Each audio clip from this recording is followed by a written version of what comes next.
Les faits remontent au 12 mai 2023. L'INSEE, 13 ans, victime de harcèlement, vient de se donner la mort dans sa chambre. Elle laisse derrière elle une lettre d'adieu expliquant son mal-être. Je suis désolée d'avoir fait ça, mais je n'en pouvais plus. Des insultes matin et soir, des moqueries, des menaces. Mais selon une expertise graphologique ordonnée par un juge, ce texte n'a pas été écrit par l'adolescente, mais par sa meilleure amie, 3 mois avant son suicide. Je lui ai fait promettre de ne jamais faire de bêtises, chose qu'elle a faite. Elle me l'a promis. Celle que nous appellerons Marie affirme avoir écrit à la demande de l'INSEE afin que la lettre soit transmise à l'inspection académique de Lille pour dénoncer le harcèlement subi. C'est ma meilleure amie, c'était compliqué d'écrire ça. J'avais du mal. Mais je me suis dit, si c'est pour l'envoyer à l'académie et faire bouger les choses ensuite, il faut que je le fasse. Si ça peut nous aider, l'aider elle, il faut que je le fasse. La mère de Marie craint que ces révélations ne viennent créer un climat de suspicion autour de sa fille, elle aussi victime de harcèlement. Elle affirme également que cela ne change rien à l'essence de cette affaire. Le problème actuel, c'est pas la lettre, quoi. La lettre a été faite en février.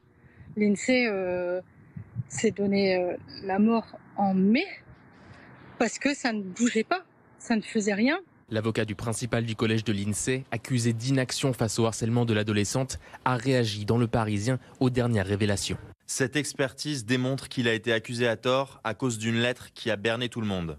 En raison du harcèlement subi, Marie et sa famille ont été forcés de quitter le Pas-de-Calais pour s'installer dans le sud. Ouais, c'est ça. Mélanie Bertrand, on vous retrouve. Vous êtes reporter au service police-justice de BFM TV. On savait que cette fameuse lettre avait été retrouvée 3 mois avant la mort de l'INSEE. On apprend que c'est sa meilleure amie qui l'a écrite. Qu'est-ce que ça change pour l'enquête ?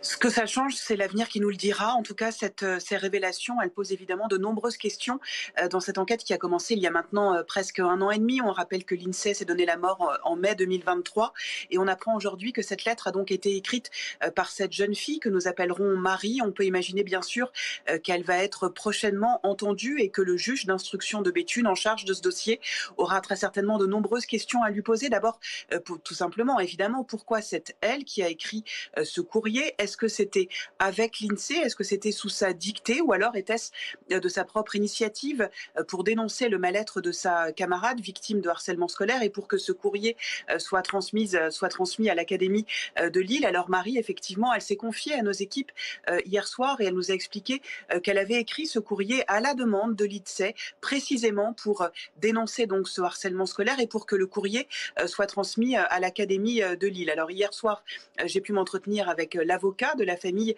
de l'INSEE qui se disait surpris par ces nouveaux éléments qu'il ne connaissait pas jusqu'à très récemment. Mais en même temps, pour lui, évidemment, ça ne change rien sur le fond.